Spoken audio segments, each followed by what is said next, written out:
Hey, ladies and gentlemen, this is Carmine Sabia for Explain America, and Secret Service whistleblowers have blown the whistle, because that's what they do, on the failures and what exactly the Secret Service did leading up to and during the Trump rally in Butler, Pennsylvania that almost took his life. Before we get started, please make sure you like, comment, share, and subscribe. Those little things really help us out, and they help our channel continue to grow. And if you're not watching us on YouTube, please do so by going to that address in the lower right-hand corner. It's youtube.com/@explainamerica. Hit the subscribe button, absolutely free. It really helps us out. Guys, you have to pay attention when a senator tells you what they're hearing from whistleblowers. And Senator Josh Hawley did just that.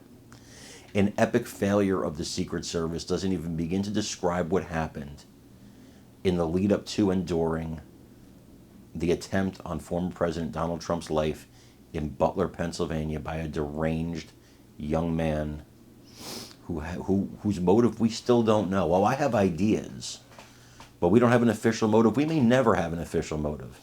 If you remember the Las Vegas guy, we never got an official motive on him either. So I wouldn't be surprised if we never get an official motive on this would-be assassin.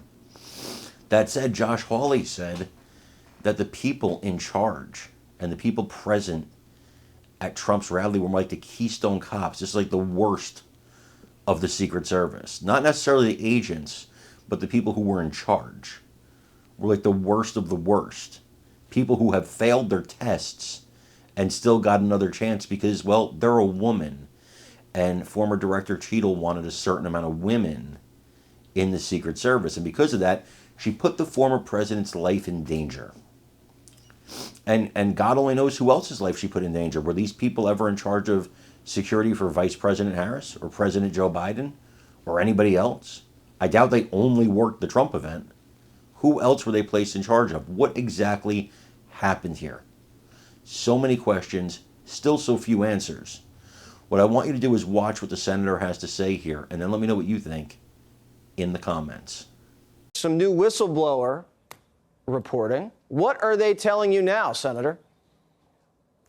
Jesse, what I'm learning now is that the lead advance agent that day in Pennsylvania, this is the agent that was in charge of Trump's entire trip in Pennsylvania, that this agent actually failed one or more of her training exams when she first joined the Secret Service. I mean, the pattern that is emerging here, Jesse, from whistleblowers who've come forward to me now over and over again is that the Trump rally was undermanned, it was understaffed, they did not have people who had experience on it, and now this advance agent, I'm told, may have failed one or more of her training exams and was known not to be a top quality agent. I mean, this is absurd, and the fact that the director will not level with the American people about what's going on here is just totally unacceptable and unbelievable. Director Cheadle, we know, had a priority to make 30% of the Secret Service women. So this woman fails, maybe once, maybe twice, maybe more, and doesn't matter, Cheadle still makes her in charge of the protective site detail for Butler, knowing that there was an Iranian threat. Yeah, see, this is what's so hard to understand, is that if this individual had failed one or more of her training exams, if she was known not to be really one of the Secret Service's top agent, she's in the Pittsburgh office, why was she put in charge of the entire trip, Jesse? I mean, the whole thing. She was in charge of the whole works from the time the president landed to the time he went to Butler. It's just totally inexplicable. And Jesse, one other thing. I'm told by people who are close to and have knowledge of the Secret Service's own internal investigation that the Department of Homeland Security is leaning on the Secret Service not to comply with document requests to Congress. I mean, this is really getting to be outrageous. The American people need the truth here. Yeah, there's a cover-up going on. Now that's definitive. And thank God for this whistleblower pipeline that your office established. Senator Josh Hawley, thank you very much for what you continue to do. We really appreciate it.